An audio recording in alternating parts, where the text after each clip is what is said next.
嗨，大家好，我是躺平叔，今天是2026年6月10号。这一期咱们聊什么？咱们聊一聊賣血。實際上，咱們聊賣血這個有點敏感，因為一說賣血，那就涉及到這個舊社會或者涉及到這個特殊困難時期。因為嚴格意義上，我們現在提倡的叫獻血，義務獻血，對吧？你現在獻血了，你有個獻血證，以後你如果或者家人需要輸血，因為你獻過血，所以說輸血的時候是不是就有一些便利之處、優惠或者其他的一些好處照顧？一般咱們都是這種。但是今天為什麼聊賣血？因為鳳凰網6月9號刊登一篇文章，叫《倒賣救命血，血荒催生的地下黑市》，這個就跟賣血獻血密切相關。這個話題咱們聊的比較少。那在當下這個環境之下，我們看看獻血這個市場已經到了什麼地步？鳳凰網它的簡要說的是，面臨血荒，一群社會底層的邊緣人正用最原始的市場交易縫補着這個龐大醫療系統的裂縫。文章介紹，他說，在公眾和警方的語境裡，00後劉欣欣是個不折不扣的惡人，打了引號。作為一個游走在血站外圍，靠兜售獻血證謀生的血牛，他明白這份工作並不光彩。咱們把號販子、票販子、倒賣蘋果手機、華為手機的、小米汽車的叫黃牛，是這樣的。所以倒賣血的叫血牛。對於我國，我們是投機倒把；對於無償獻血志願者，我們可能是吃人血饅頭。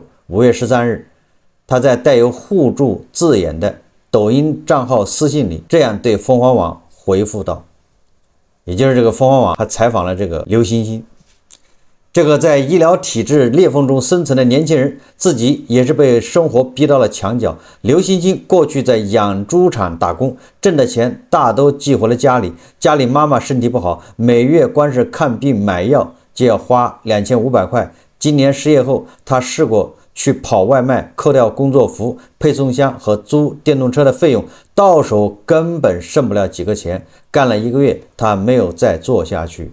這個正好印證了咱們前幾天節目介紹的，咱們注冊的外賣騎手2000萬，實際上我們每天1.1億的外賣訂單，只能養活400萬外賣騎手，也就是說1600萬外賣騎手是富裕冗餘，對吧？他的遭遇就印證了外賣的目前一個行情。走投無路之下，他成了一名游走在灰色地帶的血液中介。他說，對於我這種沒錢吃飯的，當血牛是雪中送炭。中國血荒已久，鳳凰網聯繫到各地醫生和血站工作人員，多位受訪者表示，疫情之後無償獻血者明顯減少，血庫告急了，成常態。國家衛健委的數據印證了這一趨勢。2024年獻血人次較上年下降約7%，為近年來最大單年跌幅。這構成一個荒誕的現實閉環。當官方的無償獻血體系面臨嚴重失血，一群處於社會底層的邊緣人正用最原始的市場交易縫補着這個龐大醫療體系的裂縫。儘管深知自己幹着刀口舔血的買賣，劉欣欣反問道，沒錢不是更可怕嗎？底層血牛們，鳳凰網輾轉接觸了4位買賣血液的中介，在地下市場，他們被稱為血牛，也就是倒賣血液的黃牛。他們有的曾是養豬場工人、汽車配件廠職員，失業以後通過兼職群或熟人介紹進入了這個灰色地帶。劉欣欣是剛入行1個月的新手，最近一次失業後，他在兼職群裡看到有人發互助獻血有補貼的消息，想去試試。按照對方指引，他到附近血站獻了400毫升全血，拿到了900元報酬，領到了獻血證。走出血站，他看到跟他交易的血牛在和其他客戶聊天，便上前攀談。對方見他頗有興趣，就委托他把自己的獻血證送去醫院。從病人家屬那裡，他聽說這個證轉手賣了1200元，瞬間溢價300元。你看他献血拿了900塊報酬，完了这个證再拿去把它倒賣給需要血的這個家屬，這個證也能賣1200，這什麼意思啊？這生意可以做。劉欣欣想之後，他和這個老血牛成了固定的合作夥伴，兩人3期分成，誰拉來了需要獻血證的客戶，誰就拿70%。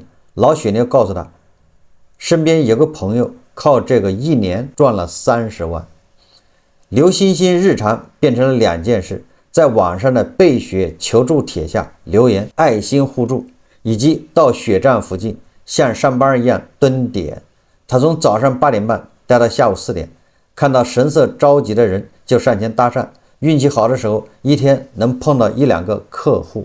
他搭訕幹什麼呢？在這個隱秘的鏈條裡，像劉欣欣一樣既做中介又出售自己血液的底層血牛並不算少。在北方一家3級血液病專科醫院的輸血科，鳳凰網又碰到了血牛王晨。他身形壯碩，皮膚黝黑，穿着人字拖。要血小板嗎？他主動向鳳凰網搭訕。看着眼前的人一頭霧水，他補充了句愛心互助。攀談之中，王晨告訴鳳凰網說自己原本是一家汽車配件廠的工人，去年遇到裁員，沒錢交房租，才想着來賣血小板。一般都是自己賣血，誤打誤撞進入這個行業，大概是這樣子的。按照規定，單採血小板每半個月可以獻1次血，王晨每次能拿到900元，1個月就有1800元的收入。自從入行至今，他已經賣了10幾次血小板。他向鳳凰網伸出手臂，上面密密麻麻全是針孔痕跡。由於長期賣血小板，他偶爾會頭暈。他說獻血並不輕鬆，他用手比了比，400毫升的血差不多能裝滿一瓶2塊錢的娃哈哈礦泉水。失業後，王晨也試過跑外賣，但他體型偏胖，受不了夏天的暴曬，只在晚上氣溫降下來後再出去跑幾單，跑到凌晨12點，每天掙200來塊錢，加上賣血和倒賣獻血的證賺的錢，1個月能掙4、5千。隨着越來越多的人加入進來，這個低門檻的行情也就越來越捲，收入也大不如前，只靠倒賣獻血證，劉欣欣掙的錢比王晨還少。5月以來，劉欣欣只掙了1000塊錢，客戶主要是老血牛介紹來的，靠他自己只找來了2個。他聽同行抱怨，一張獻血證的價格去年能賣到2500塊以上，今年跌到了1500元以下。你看看，任何行業一旦飽和就開始捲，供大於求。在血液買賣市場裡，還活躍着一些連中介都算不上的純粹血包。在血牛們經常發布線上兼職的那些公眾號裡，有償獻血被包裝成獻愛心志願者兼職，獻血是獻血，把血改成了下雪的雪。反正我也念不清楚，大家知道什麼意思就行。這樣就規避這個審查。錢則用米替代。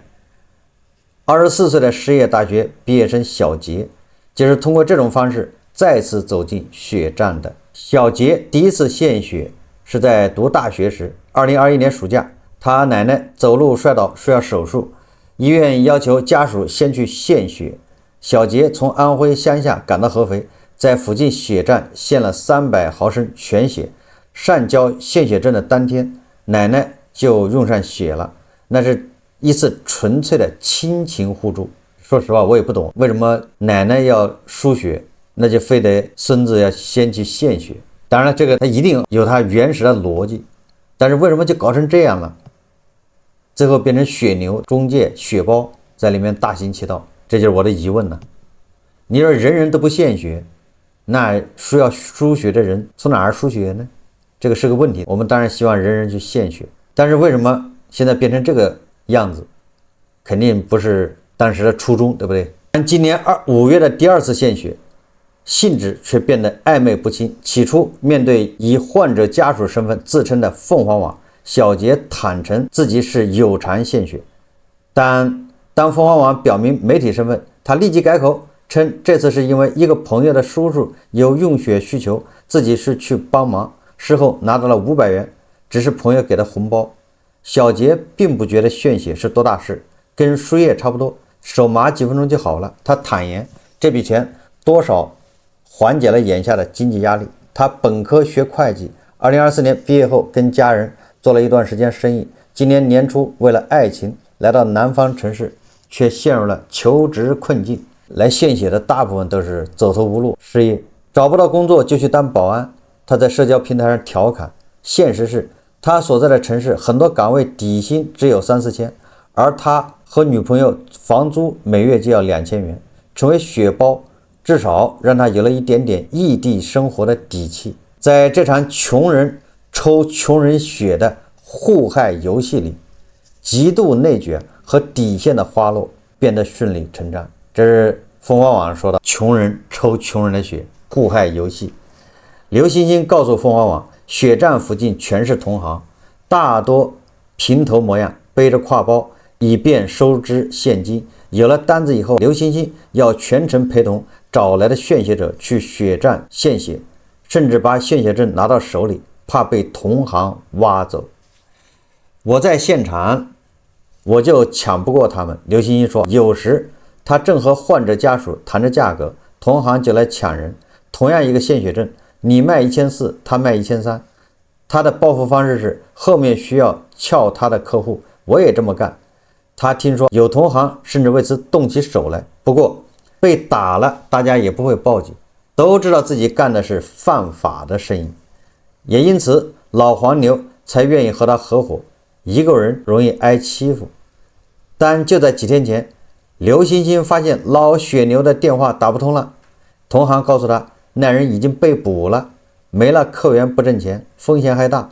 劉欣欣說，據他了解，血牛之間是不會有微信群的，而他和老血牛的微信聊天記錄也是每天一刪，手機裡甚至不會存下對方的手機號碼，避免一人被捕以後，警方通過手機順藤摸瓜抓到其他人。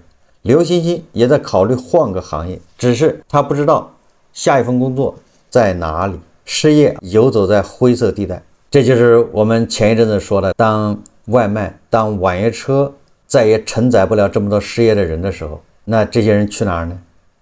他只能往更下層去沉，進入灰色地帶。如果這些灰色地帶再沉不下，他們還去哪兒？大家去想，細思恐極。你想，他去販賣血漿，這個是犯法的，但是他畢竟沒有傷天害理，他沒有強迫，沒有強買強賣。那還有比這更慘的事情，還有比這個對社會危害更大的事情。什麼事情？但他在這個灰色地帶他都走不下去了，那他只能進入黑色地帶。所以我們一直說，經濟形勢越不好，治安必然會越來越差，這個大家不用懷疑啊。散戶們搶着殘羹冷炙，而真正掌握掌控黑市的是已經完成了某種階層躍遷的大血頭。一位近年入行的血牛告訴鳳凰網，在北方醫療資源集中的城市，用血量越來越大，3甲醫院的輸血科幾乎都有血牛出沒。那位在血液病專科醫院蹲守的前汽配廠工人王成這樣描述了他所依附的大血頭：拿2部 iPhone， 有5個微信，最多的一個微信加了5000多人，經常坐在醫院門口的長椅上打電話找人，一個月輕鬆掙3萬。大血頭霸佔着這家醫院，碰到同行來搶地盤，他會把對方趕走。為了擴張業務，他還招了一名小工去四處貼小廣告。只是前陣子小工被警察抓了個正着，為此血頭給了小工7000塊錢作為拘留1天的補償，700塊錢呢。對他們來說，這都是小錢。王成說，他翻了翻微信，展示了幾個血頭建的獻血者微信群，承諾到一張獻血證1000多元，提前1天告訴他，他就能找到人。但他也說自己不敢在群裡直接發獻血招募消息，只會私下加微信，一個一個的問。在北方某核心城市一家血站附近，鳳凰網見到了一名形似劉欣欣描述中的血牛的中年男子。他面對陌生人很警覺，虽然连连擺手表示自己不知道獻血證，卻極其熟絡地介紹了買賣獻血證的流程和渠道。他提到，去年下半年，弟弟因鼻咽癌治療需要用血，醫生告訴他可以找某病床的一個老太太，她有中介聯繫方式。這醫生告訴他，你想想，所以說病人的需求，一個知道是誰？一個知道是醫生，醫生知道你該輸血了，那怎麼办？你輸不了血，那醫生就會暗示你，你去找那誰誰誰，你去找那誰誰誰，那你就好比是打開了一扇通往什麼的之门，通往另一個世界的大门。為這場病，弟弟花了30萬，最終還是在去年10月去世。如今他自己也身患腎病，吃着中藥。得知鳳凰網尋找獻血證，他詳細的介紹了流程，還把自己當初為弟弟買獻血證的聊天記錄翻出來提供參考。臨走時，他又折回來告訴鳳凰網，可以去血站問工作人員，他們一般也會有中介的聯繫方式。不過當鳳凰網以需要獻血證家屬前往血站求助時，工作人員称不支持，否認了這一說法。枯竭的血庫使得盤踞在醫院之外的大血頭和醫療體系之間形成了隱秘又無奈的共謀。多個消息源證實，面對即將重大手術的病人，在北方某超大城市3甲醫院的醫生會主動向家屬提供血牛的電話。這裡一張400毫升的獻血證市場價大概在1200元，和血牛講價的話1000元也能拿到。在這個地下黑市裡，大血頭和醫院相關人員之間的合作，打了引號合作，也許有利益輸送的可能。2017年曾有新聞曝光醫院女護工走之賣血獲刑，但絕大部分一線臨床醫生冒着風險給血牛電話，只是出於無奈，因為你不能見死不救啊！這個人要輸血，要做手術，肯定要血，但是沒有某些規定，肯定是規定了，你得達到條件才能輸血。那醫生怎麼辦？說我不管，那醫生只能把這個血頭的電話給他。也就是這個，你可以懷疑這裡面有利潤，有利益，但是也有可能是沒有利益，是医生也是無奈。一位90後上海3甲醫院的骨科醫生表示，在醫患關係愈發緊張的當下，他不會這麼做。病人沒血就回家，把自己坑進去沒意思的。你看看，那有人就說，既然你沒血，那我也管不了，对不对？那你回去吧。但他又說，師傅那一輩的熱心醫生會出於好意，動用自己的私人關係幫病人家屬找血，甚至擼起袖子幫病人獻個血。一位在重慶某縣級婦幼保健醫院工作的醫生也表示，醫院有獻血指標，基本上每個科室的醫生只要身体滿足獻血條件，都是要去定期獻血的。很多醫生是下了夜班來我們這獻個血才回家的。一位深圳血站的工作人員說，家屬的難處臨床醫生都看得多。在血庫告急的當下，醫生們无奈的善舉，某種意義上反而推动了血液地下市场的勃興。2020年4月中旬，公安機關和媒體公布了一起橫跨上海、江蘇的非法血販鏈條大案，犯罪手法和當下如劉欣欣在內的血牛們如出一轍。在網絡平台以兼職愛心公益之名招募獻血者，再把獻血證层层加價倒賣給需要用血的病人。但一個毛骨悚然的犯罪細節是，為了獲取更多獻血證，血頭們甚至教唆不符合獻血條件的人服藥以後繼續獻血。賣血者所服藥物早在10多年前便見諸報端，常見的是硫酸亞鐵片和複方甘清膏片，通過補鐵補血，在極短時間內拉高血液裡的血紅蛋白指標，大量喝鹽水也能湊夠體重，擴充血容量。王晨也對凤凰網提到，如果献血者有高血压，可以提前1天吃降压藥，讓指標符合標準。你看看，连血都有山寨的，都有這種科技与狠活，連献的血都不達標。你說這是什麼個地方？什麼一個社會？就是社会為什麼會變成這樣？這難道不是我們大家都要反思的一個地方嗎？整個社会為什麼會變成這樣？連血都不靠譜了，從你身體裡抽出來的血再輸到別人體內的，這血的有問題。在這個行業，血頭因非法組織賣血罪被捕是家常便飯。王晨稱，他所依附的大血頭就在鳳凰網到訪前4天被抓了，但供需的巨大缺口仍在，血头們仍在長江後浪推前浪。在一個兼職微信群裡，鳳凰網以賣血者的身份加上一位血頭的微信，他稱700補助，每天都要，对吧？这就是血頭收血700。他的朋友圈發布着各種血包的信息，某某某全血，現在能去的聯繫我，需要2個。趕緊上人，血小板間隔時間的到的聯繫我，明天要。在5月中旬，鳳凰網還能翻至其4月15日第一條招募血包的朋友圈，但在5月26日，他的朋友圈變為僅3天可見，所用文字更隱晦了，不再出現血字。明天301小板，價格高600，要求有建設銀行卡，時間到了能去的速度報名，每天要各種型。小板滿14天就可以做，力捷靠譜。他這麼做的目的都是為了防止到時候抓住了之後，這些都是罪證。那他寫了這些的吧，他認為這樣可以逃避打擊。那麼血牛為何屢禁不絕呢？李赤是一位無償獻血者，山西侯馬人，今年53歲。他第一次上新聞是在2024年8月，當時他朋友的母親出了車禍，在太原住院，急需用血，他便到侯馬血站志願者群發了條求助信息。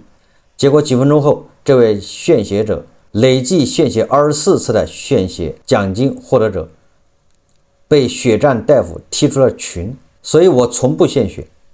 當時有網友評論道，太寒心了。什麼意思呢？這個人母親出了車禍卻沒有血，他自己獻血24次，這你說這個不是讓人心寒嗎？對吧？李赤的朋友最後帶了3個人去太原獻血，但只有1個符合獻血條件，剩下的800毫升的血是花數千元從黑市購買的。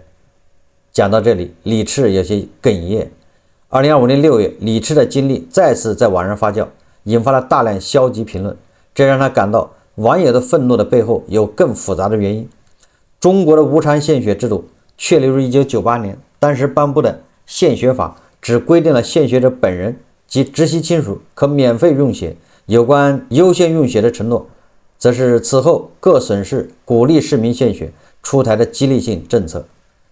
很不幸，也不能說很榮幸，本人就恐怕就是這個當時頒布獻血法第一批獻血的人。我記得98年我獻血，我得到的是1個雞蛋，還有1袋牛奶，還是袋裝的牛奶，沒有錢。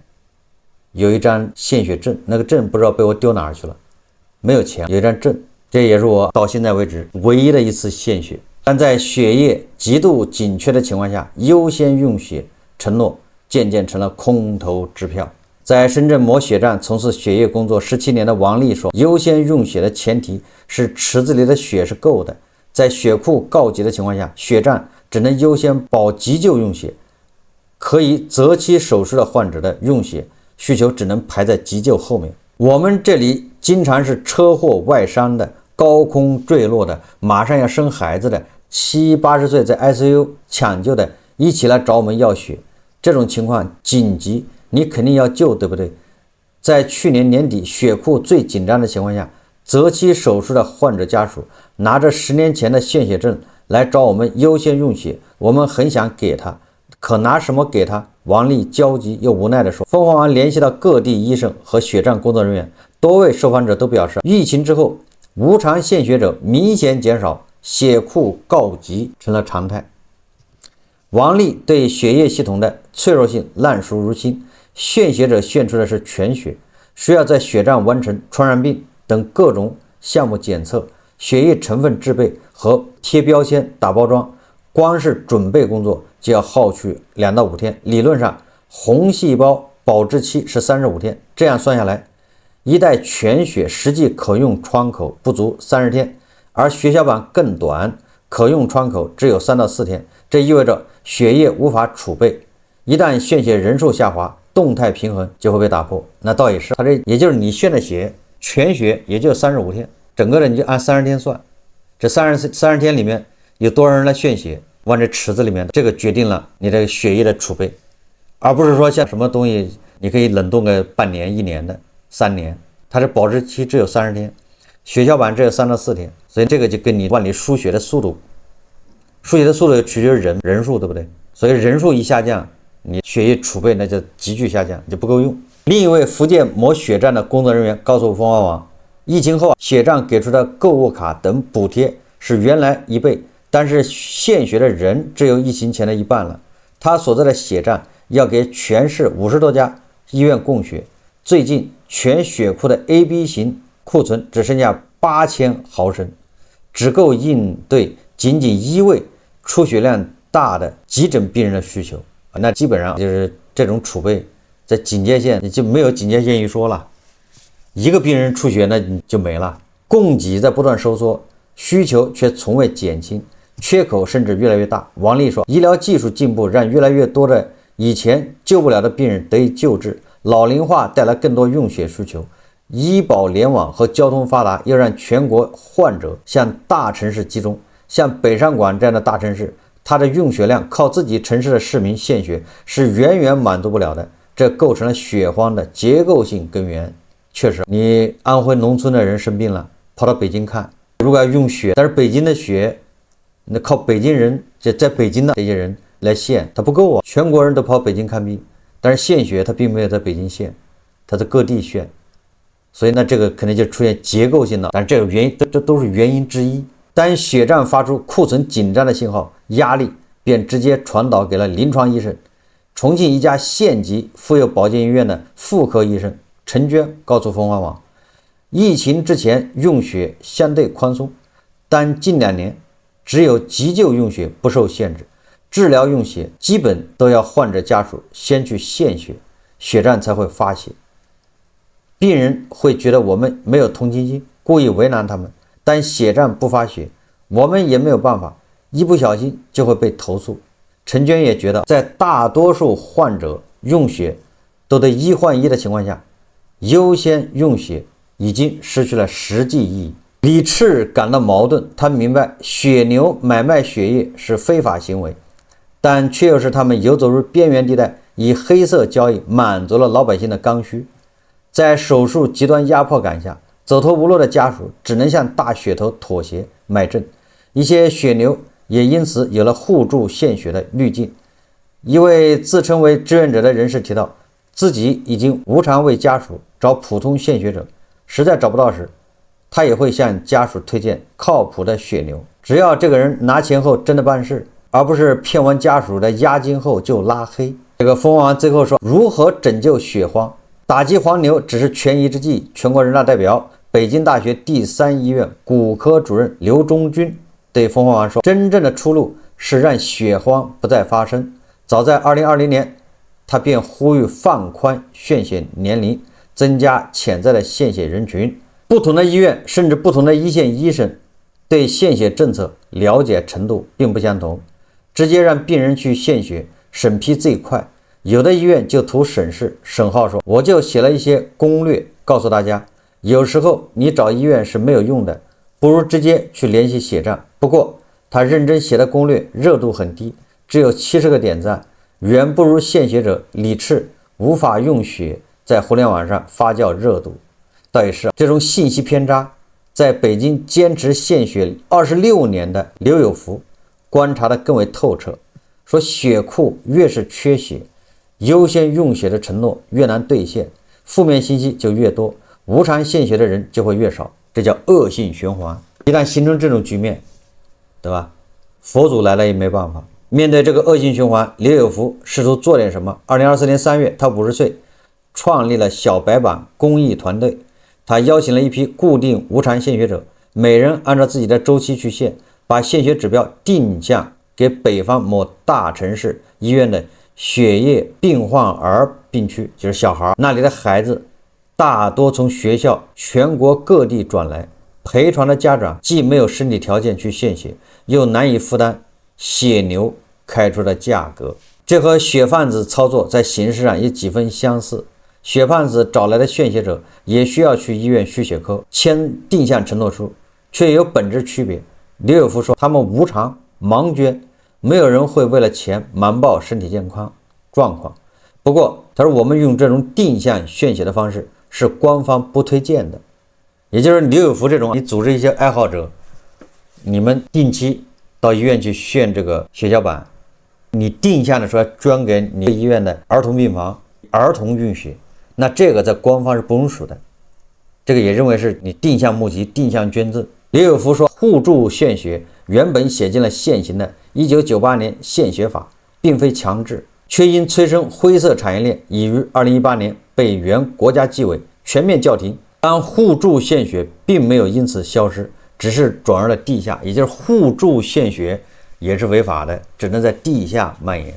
所以說現在缺血這個原因是多方面的，跟制度、跟信誉都有關係。山西侯馬的李赤已經不能再獻血了，他的身體在2021年出了問題，此後雖然又獻過2次，但血站最終還是告訴他不能再獻了，他有些遺憾。當初想在50歲之前里程碑式獻夠1萬毫升，結果沒有做到，但他仍有心結，希望無償獻血這件事可以被全社會每個人積極執行起來。都不獻的話，你拿着錢也買不到血。他說到時候受害的還是咱自己。這話說的沒錯，老百姓就這樣，窮人抽窮人的血。但是這是鳳凰網他的報道。我想為什麼現在獻血的人在減少？剛才鳳凰網說的這些原因，只能說是原因之一。我覺得最大的原因實際上是信任的崩塌。当大家不再相信獻血站，大家不再相信愛心獻血，什麼無償獻血，当大家覺得這個我無償獻了血，他理解不了為什麼那邊輸血的人還交高昂的費用，你這個血都是無償從別人身上抽走的。但是這個原因那肯定跟宣傳不到位有關係，那還跟什麼？還跟整個鏈條裡面不透明。無償獻血的人覺得我們獻了這麼多血，這血誰用了呢？這要打個問號，對不對？有些人是我們是無償獻血，但是有些人是無償用血，而且用的還多，他們從来不獻血，他們不用献血，他們只无償用血。那你說這讓本來熱心願意无償獻血的人，他們作何感想？獻血的人越来越少。我想不光是錢的事情，更多的是信任，信任崩塌，你怎麼救也沒用，最後只能催生地下黑市。血還是要的，還是有人需要輸的，那有人生活所迫過不下去，他就要賣血，所以这個市場它還在，只是本來在桌子上面的陽光下運行的被活活的搞壞了，信任崩塌了，所以這個陽光下運行的走不了了，只能走黑市。因為你有正當的大路走不通，只能走小路，有橋它走不了，那橋不通，所以它只能摸着石頭過河啊。所以談到獻血，我就想起了余華的小說叫《許三觀賣血記》，實際上這個小說跟《活着》風格很類似，是一個苦難溫情並舉。不知道大家有沒有看過這個許三觀，他這一輩子一遇到困難他就賣血，賣血是他唯一的資本，唯一度過困難的底氣。當然这個書我看的比較早了，我記得也不是太深了。反正這人他一遇到過不去的坎兒，他只好去賣血，籌集資金渡過難關，反映的是這個賣血的需求，但是真實存在，因為他沒錢，拿血換錢，所以很多人送外賣，開網約車賺不到錢，他這失業了找不到工作，本來是送外賣還能賺個4、5千一個月，結果現在都賺不到了，房租要交，要吃飯怎麼辦？獻血賣血。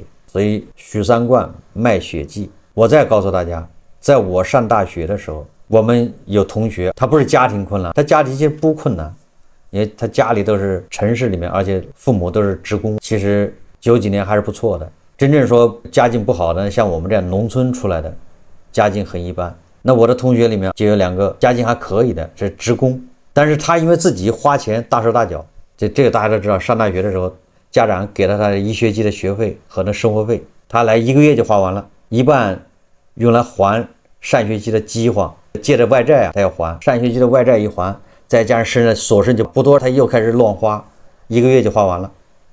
那剩下的3個月怎麼辦？去外面打工。那時候不像現在打工還有可能，那時候打工沒可能，你去哪人不要。那時候經濟還沒那麼發達，最後怎麼辦？還2個同學真去賣血，跑到醫院去賣血。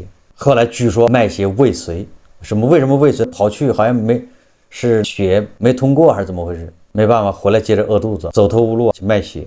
所以凤凰網這個報道，我看的是什麼？一個，我們這個本來是無償獻血，當然也可以賣，是吧？這是個良性循環，有人獻血，有人賣血，那邊有人需要輸血，就這麼一套機制，活活被玩壞了。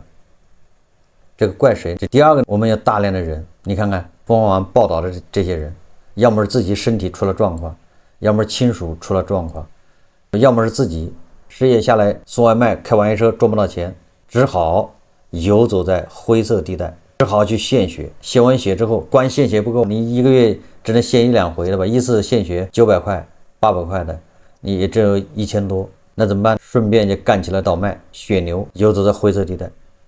所以，那我们就要知道，随着外卖、网约車越来越饱和，越来越过剩，那大量的人去幹什麼？這裡面這個2000萬的外賣骑手，他生活沒有保障。這裡面哪怕是1%的人，是吧？走了邪路，那也20萬了，什麼概念啊？100個人裡面有1個人變壞了，鋌而走險，那也有20萬，想一想都可怕呀。所以照這個下去，未來什麼場景，大家應該能預計得到。所以大家還是要早做思想準備啊。好，這期節目我們就聊到這裡，感謝大家收看。如果喜歡我的節目，歡迎訂閱轉發，也可以在下方留言評論，謝謝大家。